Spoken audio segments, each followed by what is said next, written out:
오늘 요절 말씀으로 마태복음 18장 1절부터 4절 말씀을 제가 한번 선포하겠습니다. 마태복음 18장 1절부터 4절. 그때 제자들이 예수께 나와 이르되 천국에서 누가 크니까? 예수께서 한 어린아이를 불러 그들 가운데 세우시고 이르시되 진실로 너에게 이르노니 너희가 돌이켜 어린아이들과 같이 되지 아니하면 결단코 천국에 들어가지 못하리라. 그러므로 누구든지 이 어린아이와 같이 자기를 낮추는 사람이 천국에서 큰 자니라. 아멘. 오늘 마태복음 18장 말씀을 통해서 교회 안의 문제들 그 원인과 해결책이라는 제목으로 말씀을 나누겠습니다. 오늘 말씀을 제가 준비하면서 오늘 말씀이 좀 어려울 수도 있고 또 무거울 수도 있다는 생각했습니다. 그렇지만 무겁지 않기를 기도합니다. 왜냐하면 복음을 깨닫게 되면 우리의 삶 가운데 일어나는 모든 문제들 또 주님을 쫓아가면서 당하는 여러 가지 어려움들을 쉽게 이길 수 있습니다. 그리고 주님께서 말씀을 통해 이렇게 해라 이렇게 하는 것이 예전에 우리가 은혜 없이 구약의 성도들이 은혜 없이 율법을 지킴으로 하나님 앞에 의롭다는 받으려고 몸부림치는 것과는 완전히 다른 것이죠. 하나님의 은혜가 사랑이 우리에게 부어지면 이렇게 하라 저렇게 하는 것이 이게 짐이 아닙니다. 기쁨이죠. 내가 사랑하는 그 주님, 나를 위해서 생명 주신 그 주님을 섬길 수 있는 기회잖아요. 기쁘게 할 수 있는 기회이기 때문에 이게 짐이 아닙니다. 그래서 오늘 이야기가 여러분에게 짐이 되지 않고 기쁨이 되기 위해서 정말 메시지 가운데 하나님의 사랑이 부어지기를 간절히 기도합니다. 복음의 계시가 또 우리가 느끼기를 기도합니다. 자, 오늘 이 말씀을 나누기 위해서 이제 큰 문맥을 보면 이 마태복음에는 5편의 설교였습니다. 이 마태복음은 제가 거듭 말씀드리지만 제자들을 위한 매뉴얼이다라고 말할 수 있습니다.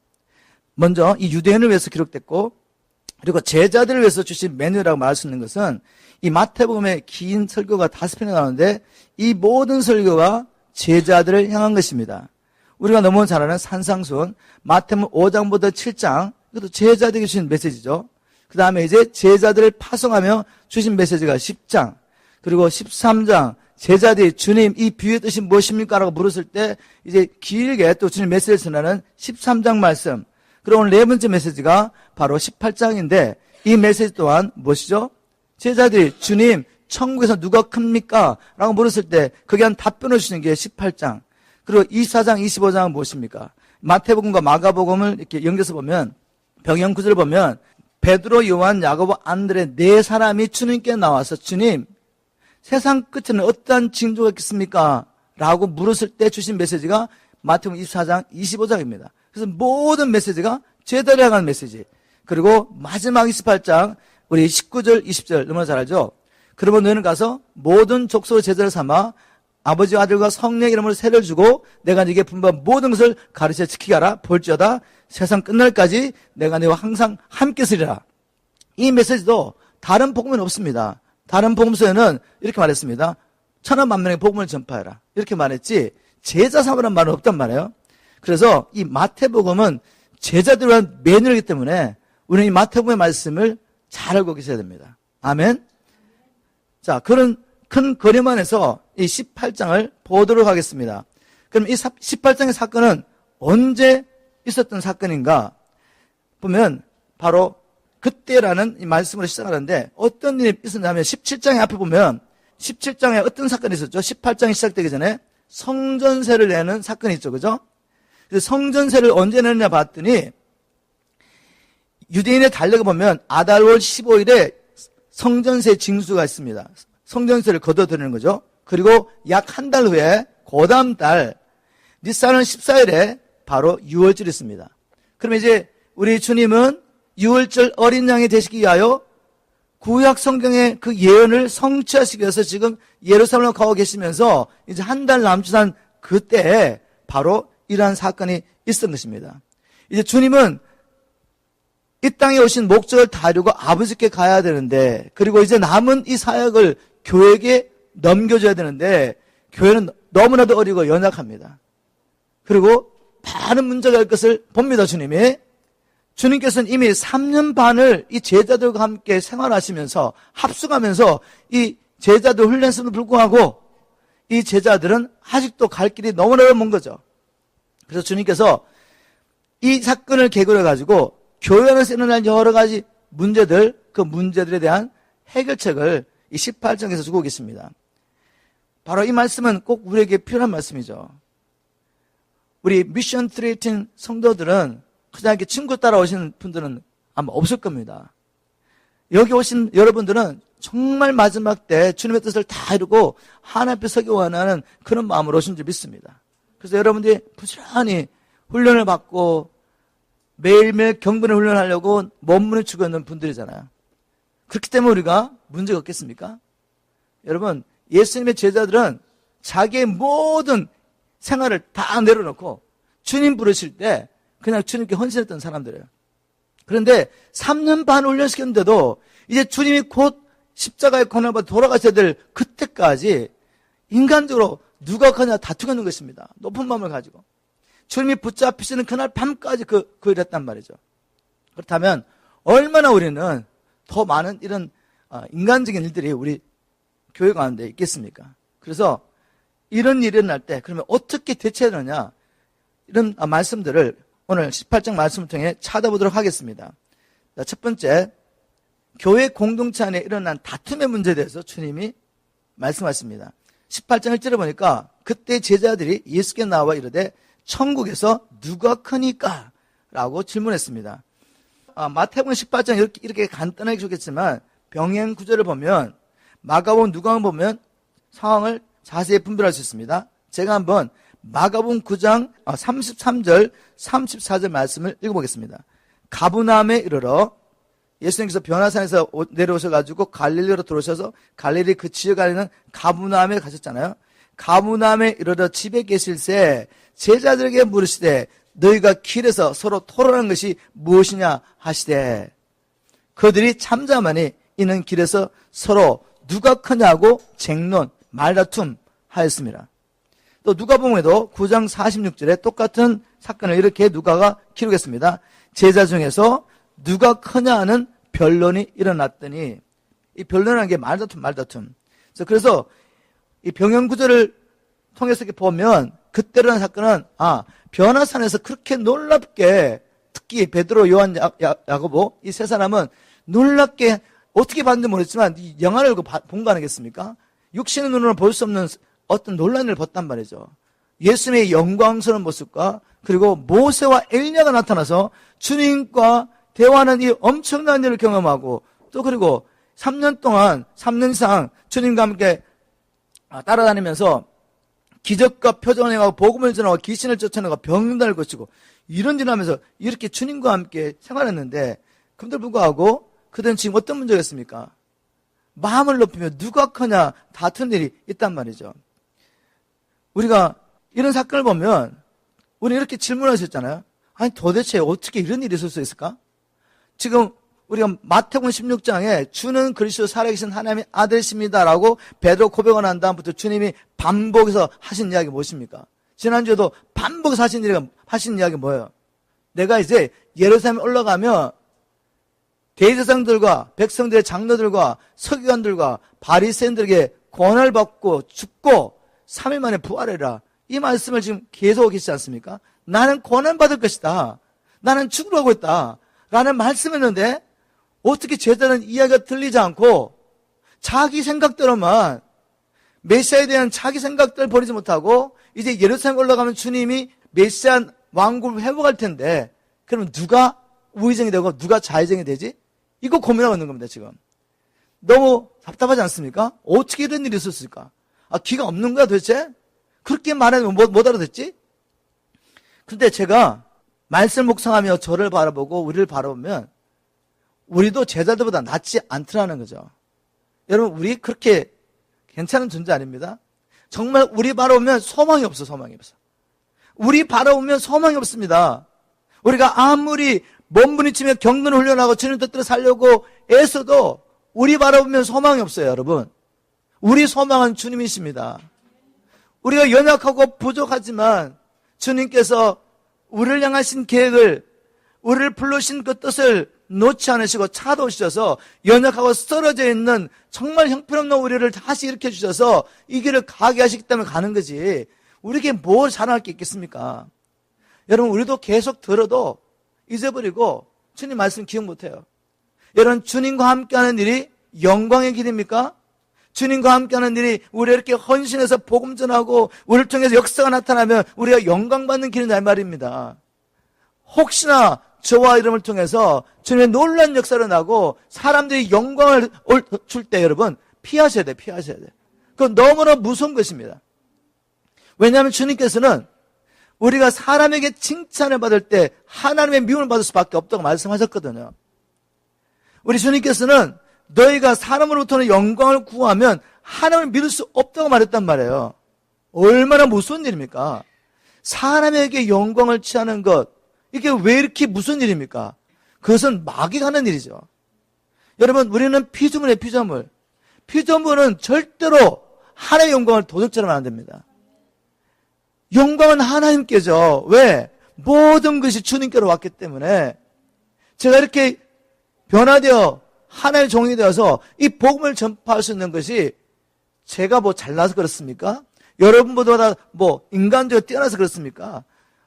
여러분 정말 하나님 앞에 그리고 여러분 앞에 고백할 수 있는 것은 저는 저를 바라보면 낙심할 수밖에 없어요. 늘 고백하는 것은 주님, 주님의 은혜가 아니면 저는 이렇게 살 수가 없어요. 주님의 은혜가 아니면. 여러분 한번 주님과 함께 동행해 보십시오. 주님께 가까이 가 보십시오. 주님의 은혜 없이 우리가 어떻게 살 수 있는지. 하나님은 천국 가는 길은 십자가의 길이요 좁은 길이고 우리가 선을 행하고도 욕을 얻어먹는 길이라고 했어요. 근데 우리 마음에는 뭐가 있는지 아십니까?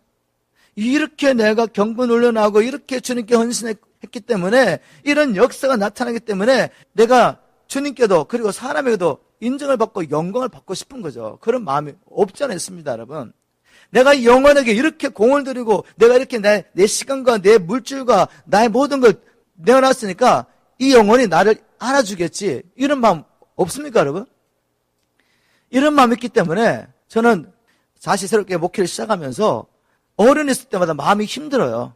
인간적으로 힘든 거죠. 그런데 돌아보면 하나님 앞에 보면 이렇게 고백합니다. 네, 주님, 내가 또 무언가를 기대하고 있었네요. 주님, 내가 무언가를 한 것처럼 내가 무언가를 기대하다 보니까 그 기대치에 미치지 못할 때 마음에 심이 드는 것입니다.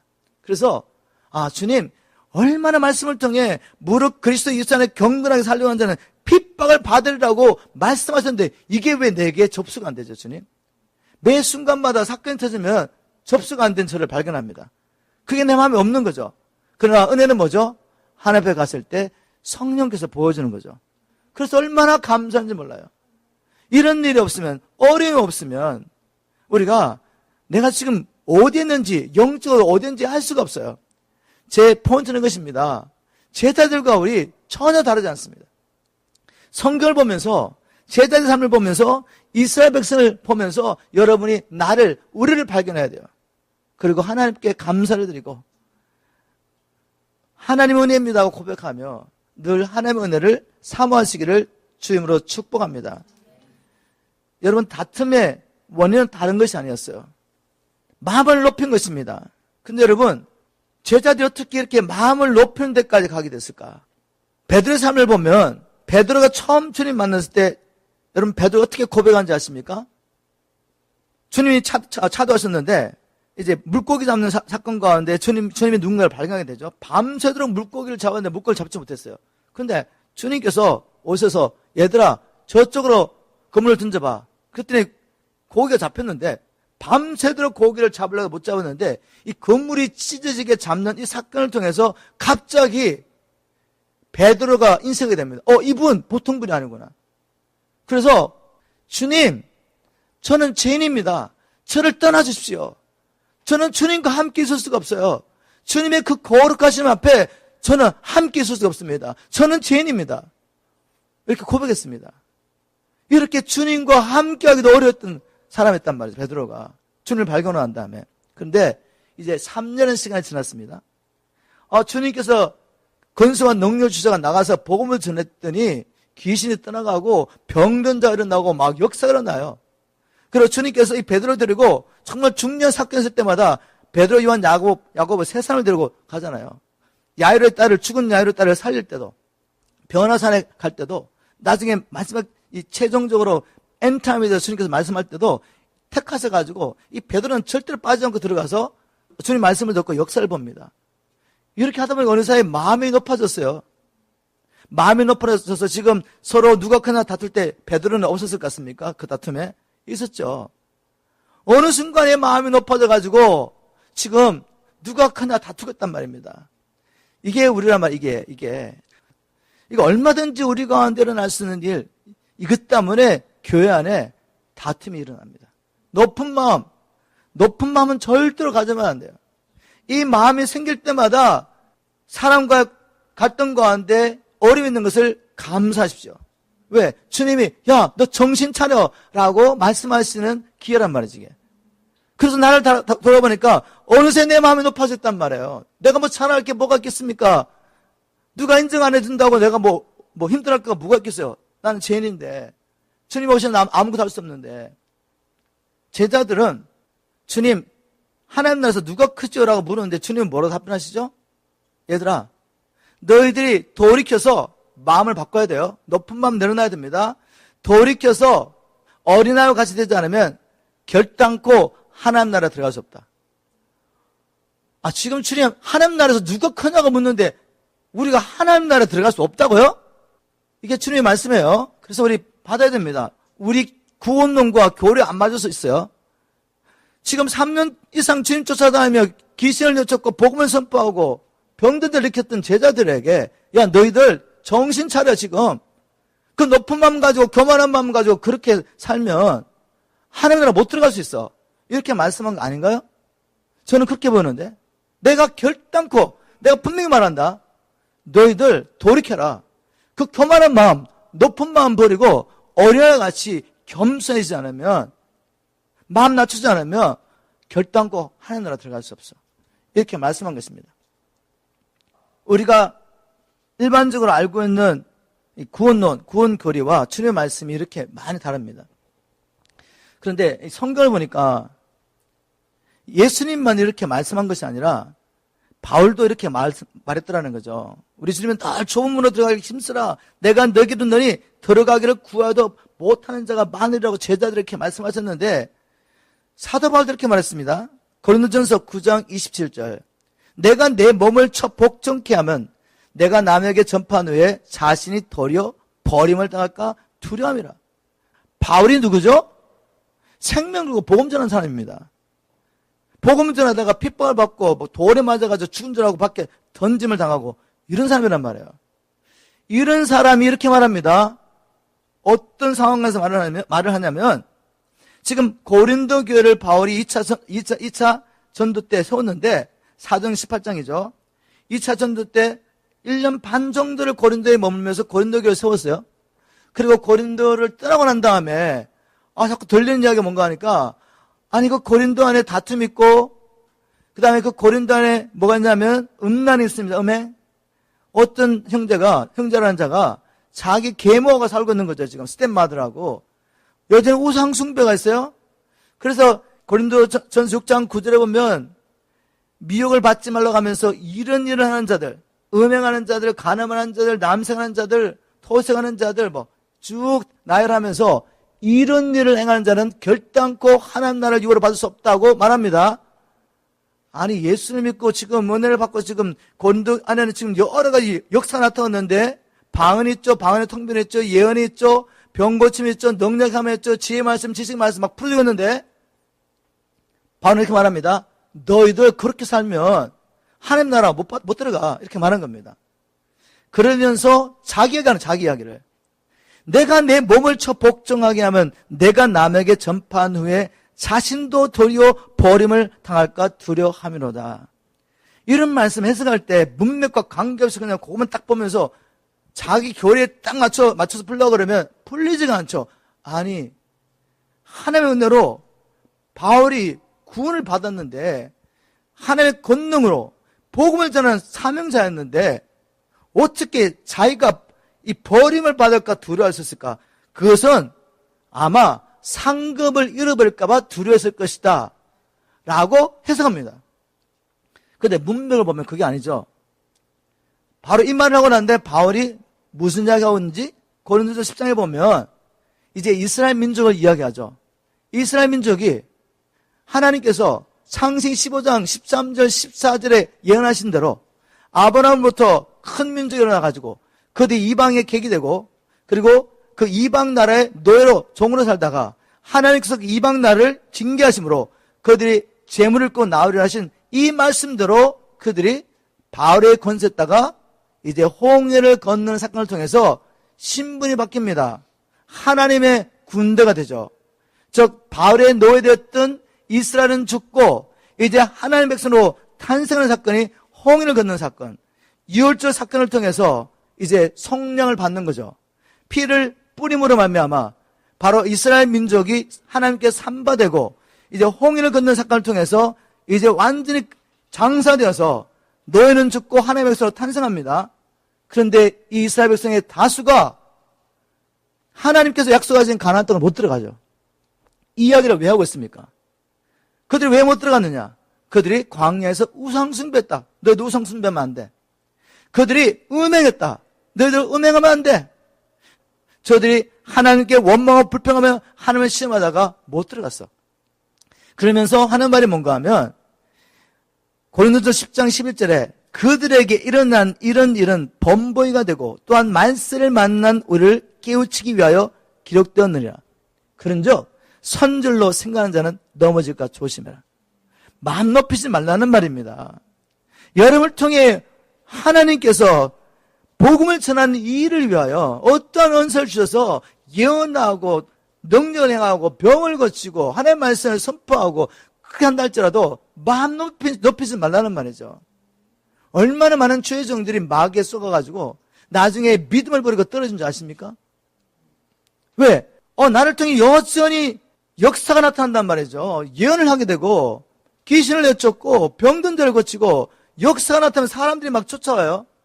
그런데 뒤에서는 마음을 높이고 교만하고 인정받으려고 그러고 하나님 주신 이 물질을 가지고 높은 자리에 올라가려고 그러고 음란하고 그런데 여전히 역사가 나타나요. 그래서 하나님 나와 함께 하시네. 내가 이렇게 살아도 하나님 나를 인정해 주시네. 그러면서 쏘고가지고 어디까지 가죠? 이제 마귀를 쫓아가지고 저 불못까지 가게 됩니다. 그게 마태복음 7장 22절의 이야기가 아닙니까, 여러분? 그때 많은 사람들이 내놓아서 주님, 내가 왜 못 들어갑니까? 내가 귀신 내쫓지 않았습니까? 능력 행하지 않았습니까? 예언하지 않았습니까? 이 불법을 행한 자들아, 내 앞에서 떠나가라. 마음을 높이면 안 돼, 마음을. 마음을 높이면 우리 가운데 갈등과 깨어진 건 나눔이 있을 뿐만 아니라 우리가 어디까지 갈지 모릅니다.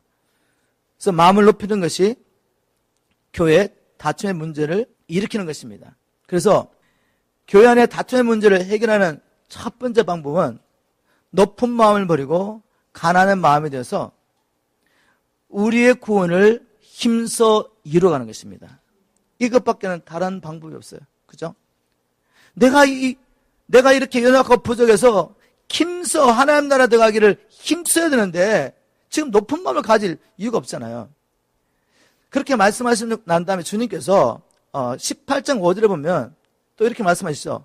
또 누구든지 내 이름으로 이런 어린아이 하나를 영접하면 나를 영접함이니 라고 말씀하셨는데 마태복음 18장 5절에 보니까 쉬운말 성경 제가 한번 읽어보면 또 누구든지 내 이름으로 어린아이 하나를 반겨 맞아주면 영접한다는 말을 반겨 맞아주면 그것은 곧 나를 반겨 맞아준 것과 같다라고 말씀하셨어요.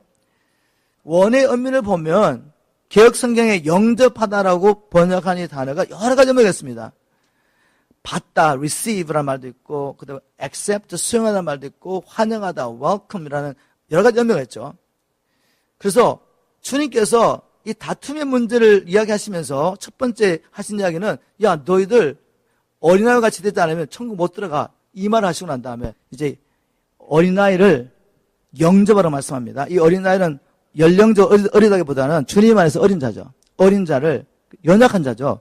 연약한 자를 영접하라, 수용하라, 환영해라. 그 연약한 자가 혹시 너희들로 하여금 시험 들게 할지라도 마음문 닫지 말라는 거죠. 마음문 닫지 말고 마음문 열고 허용하고 수용하고 환영하고 받아줘라. 이 받아준다는 말은 또 뭐가 있죠? 이제 돌봐주나까지 포함됩니다. 이렇게 말씀하셨어요.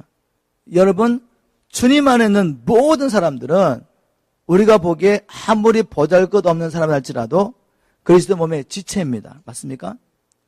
그렇기 때문에 내가 어떤 형제가 자매가 내게 시험거리가 된다 그래서 내 마음에 어려움을 줬다 그래가지고 마음만 닫아버리고 용서하지 않고 그를 수용하지 않는다는 건 뭐죠? 주님을 내 마음 밖으로 몰아내는 겁니다. 맞나요? 왜요? 우리 주님은 자기 몸의 지체와 자기를 하나로 여기시잖아요. 그래서 바울이 교회를 막 핍박하는데 주님이 바울을 만나고 하시는 말씀은 바울아 바울아 네가 왜 나를 핍박하느냐 이렇게 말씀하시잖아요. 그리고 마태복음 25장에 보면 염소와 양의 비유가 나오는데 그때 주님께서 염소와 양을 가르면서 너희들이 내가 배고플 때 나에게 먹을 걸 주지 않고 내가 감옥에 갇혔을 때 나를 찾아오지 않고 춥고 헐벗을 때 입혀주지 않고 이렇게 말씀하시잖아요. 그럴 때 이 염소들이 가짜들이죠.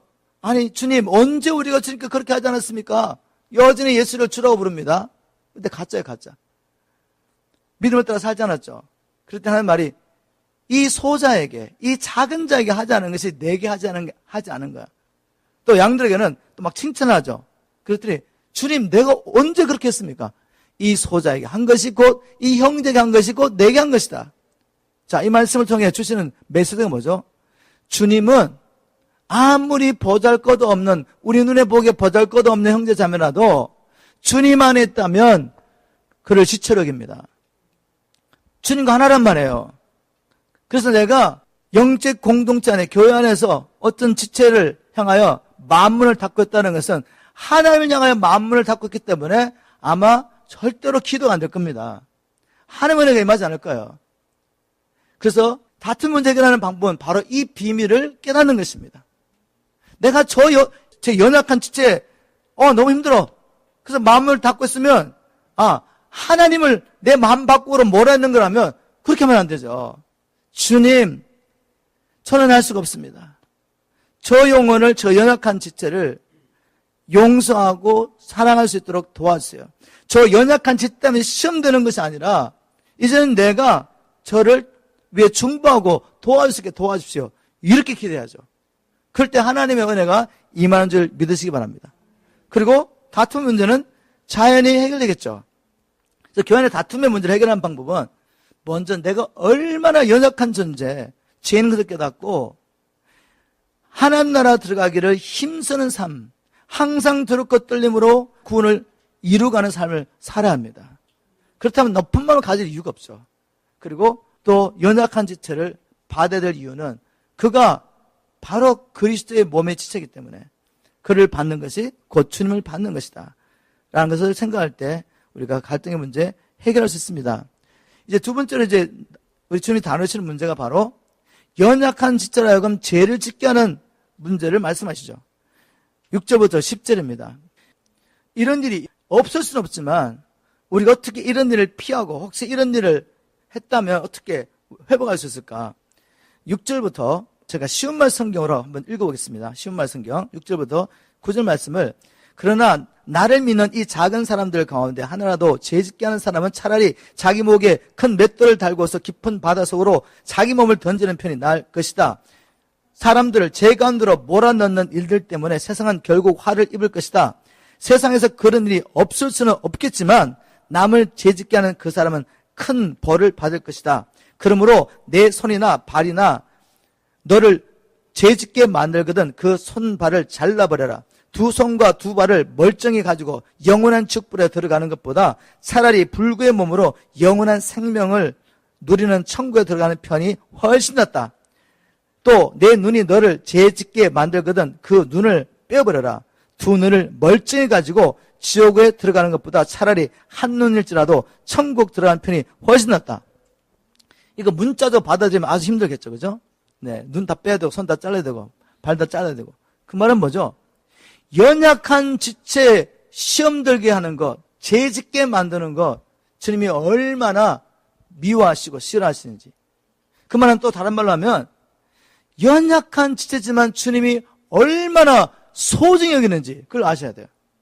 내가 죄 짓는 것도 회개해야 되는데 나만 죄 짓는 게 아니라 다른 사람 죄 짓게 만드는 거 얼마나 무서운 일인지 몰라요. 이런 일 하지 않으려면 해결책이 있습니다. 하나님 두려워하셔야 돼요. 우리 하나님 두려워하셔야 됩니다. 하나님 사랑이시지만 또 공의 하나님. 오늘날 교회 성도들에게 하나님을 향한 두려움이. 물론 우리가 어떤 죄를 진다 할지라도 예수의 벌로 우리 씻음 받습니다, 여러분. 그럼에도 불구하고 주님이 살인하는 것, 간음하는 것, 이런 죄도 미워하시지만 연약한 지체 넘어지게 하는 것 정말 미워하시거든요. 그래서 큰 벌을 피할 수 없다고 말합니다. 우리가 큰 벌을 받을 수밖에 없는 어떤 일을 했다면 지옥 가는 거 아니죠, 지금 우리? 그만큼 하나님 앞에 무릎 꿇고 기도해야 된단 말입니다. 이게 얼마나 큰 죄인 걸 깨닫고 이제는 하잖아요. 주님께서 이 8절 말씀에 그러므로라는 말씀을 하셨는데, 그러므로 내 손과 발이 너를 범죄하거든 이렇게 말씀하셨는데, 앞에 무슨 이야기 쓰냐면 연약한 지체를 죄짓게 만드는 거잖아요. 그죠? 죄짓게 만드는 것을 주님께서 경고하시면서 그 사람, 그렇게 하는 사람 큰 벌을 받을 것이다. 그러므로 네 손과 네 발을 죄짓거든 잘라버려 이렇게 말씀하셨잖아요. 그 말은 뭔가 하면 우리가 여러분 하나님 앞에 죄를 지으면 그 죄로 말미암아 나만 죄 짓는 것이 아니라 연약한 지체도 죄 가운데 동참하게 됩니다. 그 죄의 전연생 때문에. 그래서 우리가 죄를 꺼내야 된단 말이죠. 죄를. 어떤 죄겠습니까? 우리가 복음을 잘못 깨달으면 너무나 쉽게 세상과 타협합니다. 죄와 타협하며 살면서 괜찮다고 생각하는 거죠. 교회 직분자들이, 교회를 끌어간 지도자들이 그냥 세상적으로 막 살고 있는 거죠. 세상의 것들을 사랑하고 술을 좋아하고 음란을 좋아하고 돈을 좋아하고 명예를 좋아하고. 근데 사람들이 모여들어요. 그에게 주신 은사 때문에, 메시가 좋다든지 아니면 역사가 나타나기 때문에. 여러분 그럼 어떻게 됩니까 여러분? 얼마나 많은 사람들이 그걸 바라보고 죄의 유혹을 이기지 못하고 따라가겠습니까? 우리 주님 말씀하십니다. 큰 벌을 받을 것이라고. 무서운 것입니다. 무서운 것입니다. 내가 나를 시험 들게 한 사람 때문에 마음이 힘들어요. 마음문을 닫고 그를 용납하지 않습니다. 죄 짓고 있죠 지금, 그죠? 근데 이걸로 끝나는 게 아니란 말이죠. 내 안에 가득한 것 말하기 시작하잖아요. 그죠? 옆에 사람들 말하기 시작해요. 이게 뭐죠? 수근수근한 죄. 중상모략의 죄. 여러분 죄 짓습니다 지금. 그럼 나만 죄 짓는 게 아니라 내가 마음문 닫고 내 주님의 마음과 동의하지 않아서 지금 마음 불편한 마음을 가지고 또 어떤 사건과 내 어떤 관계가 어려움을 보면서 내 입장에서 해석하는 거죠. 저쪽에서 분명히 뭔가 이유가 있을 텐데 내 입장을 보면서 내 입장으로 막 이야기하는 거죠. 그럼 듣고 있는 사람은 내가 내 입장을 이야기하니까 저 사람 나쁜 사람이야. 양쪽 다 정확하게 봐야 되는데 그래도 분명히 힘들 텐데 이 사람 이야기를 듣고 저 사람 잘못됐네 라고 생각하면서 어떻게 돼요? 다 같이 제3야입니다. 그냥 가만히 있으면 되는데 또 이야기가 시작해. 결국 어디까지 들어갔냐면 그 사람에 들어갑니다. 지금 뭐하고 있죠? 죄가 전념되고 있단 말이에요. 죄가 전념되고 있어요. 이거 하나님께서 말씀하십니다. 이렇게 하면 큰 벌을 받을 것이라고. 여러분 마음에 새기십시오. 이건 죄입니다. 죄. 이런 일이 교회 안에 있을 것이라고 말씀하셨고 2000년이 지난 후에도 있습니다. 여러분. 그렇지만 우리가 말씀을 통해 깨닫고 이거 죄구나. 하나님이 큰 벌을 받을 죄구나. 살인하고 간음하는 것만큼 정말 큰 죄구나 라고 깨달으시고 우리가 돌이켜야 합니다. 그리고 또 알아야 할 것은 18장 10절에 보면 하나님이 주님 안에 있는 아주 작은 자라도 얼마나 귀하게 여기시는지 천사를 보내놓은 것을 기억하십시오. 10절에 보니까 삼가 이 작은 자 중에 하나도 없인 여기지 말라. 너에게 말하노니 그들의 천사들이 하늘에 계신 내 아버지의 얼굴을 항상 배움느니라. 주님 우리의 눈을 열어주셔서 지금 내가 보기에 정말 연약하고 부족한 이 지체들이 주님께서는 얼마나 존귀 여기시는지 알게 도와주세요. 우리 주님이 존귀 여기는 사람을 내가 아무렇게나 대할 수는 없잖아요. 그죠? 그렇지 않습니까? 우리 주님께는 저와 여러분이 자기의 몸값이신 몸값. 자기의 생명 주시고 샀단 말이에요. 그래 얼마나 귀하겠습니까? 이런 귀한 지체를 내가 육신으로 판단하고 아직 공사주기 때문에 연화가 부족하다고 자꾸 판단하고 중상모략하고 수근수근거리고 죄를 지면 되겠어요? 아니죠. 주님이 귀하게 여기신 것처럼 귀하게 여겨야죠. 주님이 저를 귀하게 여길 때 제가 뭐 잘나서 귀하게 여겼나요? 제가 주님 앞에 기움 받을 만한 존귀함을 받을 만한 어떤 일을 했기 때문에 주님이 나를 그렇게 존귀 여기시고 자기 생명값을 주시며 나를 사셨나요? 아니요. 내가 죄인 됐을 때, 내가 원수가 됐을 때 주님이 그렇게 사랑하신 거예요. 그런데 왜 다른 지체는 그렇게 안 보십니까? 다른 지체도 지금 이렇게 하는 걸 보고 주님이 귀하게 여기는 게 아니라 그 존재 자체를 주님이 귀하게 여기십니다. 이러한 믿음이 있다면 우리가 연약한 지체, 내가 짓는 죄 가운데 빠지지 않게 하겠죠? 이제 마태복음 18장 11절부터 14절 말씀까지 교회 안에 일어나고 있는 여러 가지 문제들에서 언급하면서 갑자기 주님께서 이 땅에 오신 목적을 이렇게 말씀하세요. 전혀 문맥에 맞지 않는 것 같은데 제가 보니까 정말 문맥에 맞는 일입니다. 왜 갑자기 주님께서 교회 문제 얘기하시다가 주님 이 땅에 오신 이 목적을 말씀하실까? 잃어버린 영혼 찾아가라고 말씀하실까? 개역 성경에는 18장 11절 어떻게 기록됐죠? 없음 이렇게 기록됐죠? 그죠? 근데 또 다른 번역에 보면 다 있습니다. 쉬운 말 성경에도 있고 킹 제임스 버전에도 있고 NLT도 있고 다 있습니다. 뭐가 있냐면 이런 말씀 있죠? 쉬운 말 성경을 보면 인자가 온 것은 잃어버린 자들을 구원하기 위함이다. 갑자기 자기가 오신 목적을 말씀하시는 거예요. New King James Version에도 For the Son of Man has come to save that which was lost. 이렇게 자기가 오신 목적을 말씀하시면서 마태복음 18장 12절입니다. 너희 생각에는 어떠하냐? 만일 어떤 사람이 양 100마리가 있는데 그 중에 하나가 길을 잃었으면 그 99마리를 산에 두고 가서 길 잃은 양을 찾지 않겠느냐? 진실로 너에게 이르노니 만일 찾으면 길을 잃지 아니한 99마리보다 이것을 더 기뻐하리라. 이와 같이 이 작은 자 중에 하나라도 잃는 것은 하늘에 계신 너희 아버지 뜻이 아니니라. 왜 이 말씀을 하셨을까? 이 말씀이 어떤 문맥 가운데 있죠? 18장 1절이 어떻게 시작되죠? 제자들이 서로 다투면서 누가 크나 다투면서 주님 누가 천국에 큽니까? 라고 물었을 때 주님이 얘들아 내가 왜 왔는지 아냐? 나는 잃어버린 영혼을 찾으러 저 높은 하늘의 보좌 하나님됨을 내려놓고 인간의 몸으로 오셔서 와서 잃어버린 자를 찾고 있다. 이렇게 말씀하는 겁니다. 너희들이 만일 내가 왜 왔는지 내가 누구며 왜 왔는지를 알았다면 누가 그날 다투면서 이런 일이 없을 거다. 마음을 높이며 이런 일이 없을 거라는 거죠. 너희들이 아버지의 마음을 조금이나 알았다면 나처럼 높은 자리에 내려와서 고난과 핍박에도 불구하고 저 잃어버린 영혼을 찾으며 저 영혼을 섬길 거라는 거죠. 모든 교회 문제 이것을 기억하면 됩니다. 내가 왜 이 땅에 살고 있는지, 주님이 왜 오셨고 주님이 또 왜 나를 보내셨는지. 여러분 우리가 힘써서 영혼 구원하는 일을 헌신하면 하나님 나라에 임할 줄 믿습니다. 우리 기피할 때 경험했지 않습니까? 어렵고 힘들고 마음도 힘들고 모두 힘들었는데 우리가 이 작은 교회가 함께 모여가지고 좀 진짜 열방에서 왔죠. 뭐 인도에서 오고 뭐 다른 주에서 오고 이렇게 와가지고 모여가지고 함께 영혼들을 섬기는 가운데 우리가 뭘 경험했죠? 하나님이 우리와 함께 하심을 경험했습니다. 그랬더니 뭐예요? 하나님 나라. 마음에 무거웠던 것들, 오해들, 힘든 것들, 다치는 분들 다 열리지 않았습니까? 바로 하나님 이걸 원하시는 겁니다.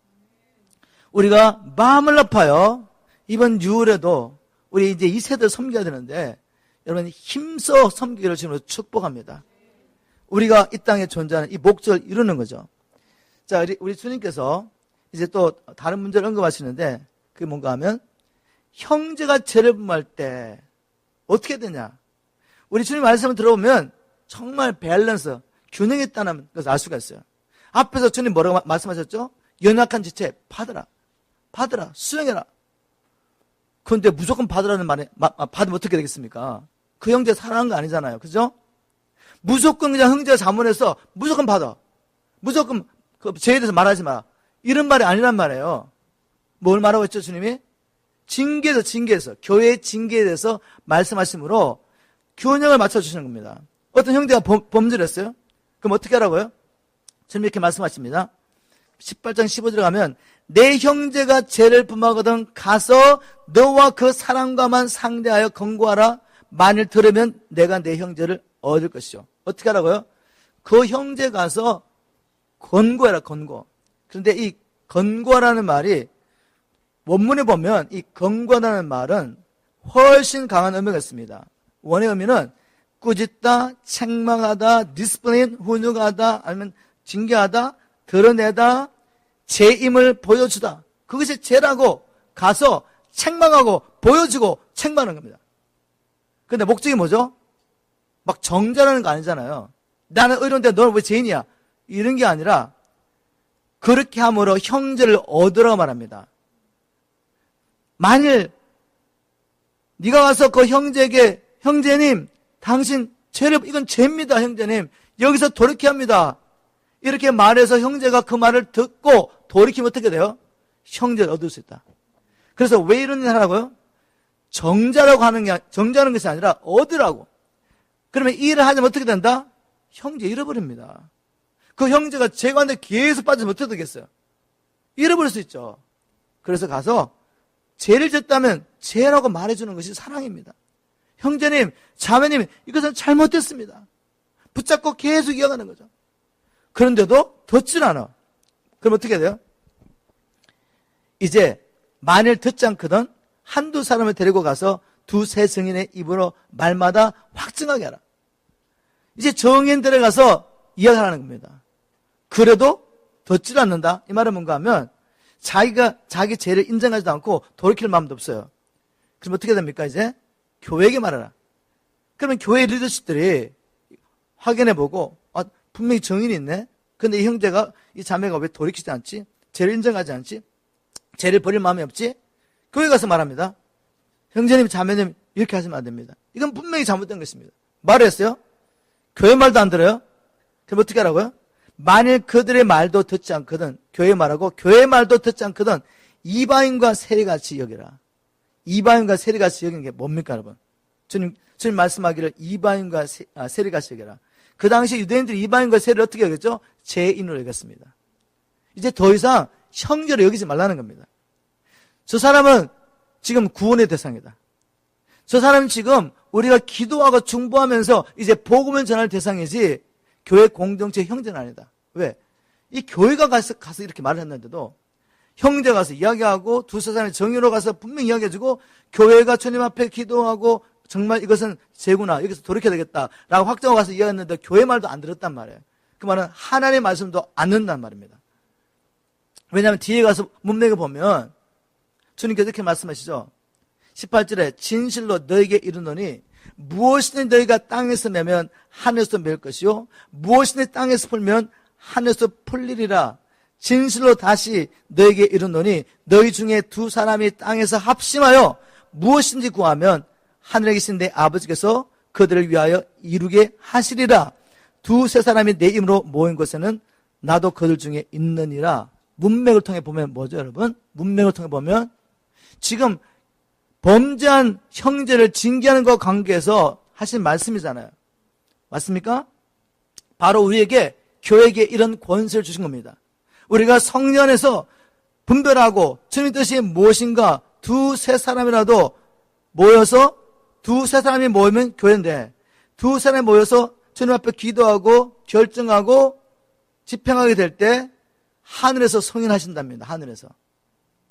이게 교회에 주신 권세입니다. 교회에 주신 권세. 여기서 제가 한 가지 또 나누고 싶은 건 뭔가 하면 주님의 마음에는 교회는 이런 거구나. 우리가 생각해 교회가 되려면 교회가 이루어지려면 뭐 사람 좀 많이 모여야 되잖아요. 그런데 주님이 이렇게 말씀하세요.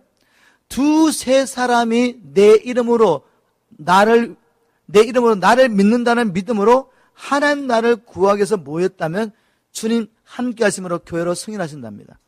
이 두세 사람이 땅에서 주님의 뜻을 분별하고 합심하여 결정하고 집행을 하는데 그걸 기도로 하든지 뭐 이렇게 징교라든지 하겠죠. 그럴 때 주님께서 하늘에서 승인하시고 함께 하시겠대요. 교회의 권세입니다. 그리고 앞으로 우리가 이제 어려운 시간 왔을 때 이렇게 모이지 못할 수 있습니다. 그때 여러분 두 사람이 모여도 교회입니다. 여러분 가정이 교회인 거죠. 지금도 마찬가지. 지금도 여러분이 가정에서 하나님의 얼굴을 구하고 예배할 때 주님은 그것을 기어이 인정하시고 그것이 계십니다. 자, 형제가 범죄할 때 대면하라, 정의를 세워라, 교회에 말해라. 그래도 안 들으면 구원 대상을 여기고 기도하라는 겁니다. 자, 마지막으로 나가겠습니다. 마지막으로 형제를 용서하는 문제를 다뤘는데 갑자기 듣고 있다가 베드로가 툭 튀어나와가지고 주님, 형제가 내게 죄를 지었을 때 몇 번이나 용서해야 합니까? 7번까지 하면 되겠습니까? 그때 예수님께서 이렇게 말씀하시죠. 7번만 아니라 70번씩 7번이라도 용서해라, 용서. 그러면서 주님께서 하시는 비유가 있죠. 1만 달란트 빚진 자의 비유를 말씀합니다. 저는 이 말씀이 오늘 18장의 모든 말씀의 요약이고 이걸 붙잡아야 됐구나라고 생각했습니다. 우리가 어떻게 죄 지은 형제를, 연약한 지체를 수용하고 받아들이고 시험 들기보다는 그래서 중보하고 세워줄 수 있을까? 우리가 범죄하지 않고 또 다른 영혼인 나의 범죄에 동참하도록 영향을 미치는 이 죄를 멈출 수 있을까? 내가 어떻게 높은 마음을 가지지 않고 늘 겸손하게 힘써 하나님 나라에 들어가기를 힘쓰며 이 복음을 전하며 살 수 있을까? 그것은 내가 1만 달란트 탕감받은 죄인인 것을 아는 것입니다. 여러분 1만 달란트는 오늘날 통화로 계산하면 10억 불이 넘는 돈이 10억 불. 10억 불이면 얼마나 많은지 계산이 안 되시죠? 10억 불이야. 그런데 100데나리온은 한 노동자가 100일만 일하면 벌 수 있는 돈이에요. 그럼 뭐 100일 동안 일하면 아무리 많이 벌어도 노동자가 얼마나 벌겠습니까? 100일 일하고 10,000불 벌겠어요? 20,000불 벌겠어요? 얼마나 갚을 수 있는 돈이죠. 우리는 갚을 수 없는 빚을 탕감받은 자들, 용서할 수 없는 죄를 용서받은 자들, 주님께서 우리를 용서하시려고 그냥 나 너 사랑하니까 용서해 끝난 게 아니라 주님은 사랑이시며 공이시기 때문에 합법적으로 우리를 용서하시기 위해서 우리가 지불할 수 없는 빚을 자기 아들을 사람 몸으로 보내셔가지고 우리를 위해 죽게 하심으로 갚아주셨어요. 이 사랑이 우리 안에 늘 실체가 되어서 살아있는 것이 우리가 형제를 용서할 수 있고 연약한 지체를 수용하고 그래서 기도하고 섬길 수 있는 방법이고 죄를 버릴 수 있는 방법입니다. 무엇보다 누리신 이 사명을 이루며 살아갈 수 있는 거죠. 주님의 그 사랑이, 그 은혜가 날마다 실체되가 내 안에 있다면 내가 이 큰 은혜를 받은 자인데 이 많은 죄를 용서받은 자인데 100대는 빚진 형제를 용서 못하겠습니까? 말씀을 읽겠습니다. 우리에게 필요한 것은 복음에 대한 계시입니다. 그래서 저는 끊임없이 성경을 열어서 이 복음을 선포하지만 성령께서 오셔가지고 조명해 주지 않으면 알 수가 없어요. 저는 그런 의미에서 예배와 기도가 너무나 중요하다고 생각합니다. 우리가 개인적으로 예배할 수 있고 기도할 수 있지만 이렇게 함께 모여가지고 주의 공동체가 함께 한 마음으로 영으로 마음으로 주님 앞에 부르짖으며 기도하고 예배할 때 주님이 우리와 함께함을 경험하지 않겠습니까? 그럴 때 수백 시간 말로 복음은 이런 거야 라고 설명해도 알아듣지 못한 사람이 영으로 깨닫게 됩니다. 성령이 오셔서 내게 진짜 부어주는데 내가 이해할 수 없는, 내 머리로 이해할 수 없는 은혜와 사랑이 내 안에 실체가 되는데 부인할 수 없잖아요. 바로 여기에 붙잡힌 사람이 바울입니다. 여기에 붙잡혔던 사람들이 순교를 순교를 얼마든지 이 길을 피해갈 수 있는데 기꺼이 순교를 하는 거죠. 왜? 이 사랑의 노예가 됐기 때문에. 이런 일이 저와 여러분에게 있어서 하나님께서 허락하신 너무나 귀한 미션 318 처치 이 공동체를 통하여 하나님이 이루신 일을 다 이룰 수 있도록 우리가 늘 이 사랑에 붙잡히기를 주님으로 축복합니다.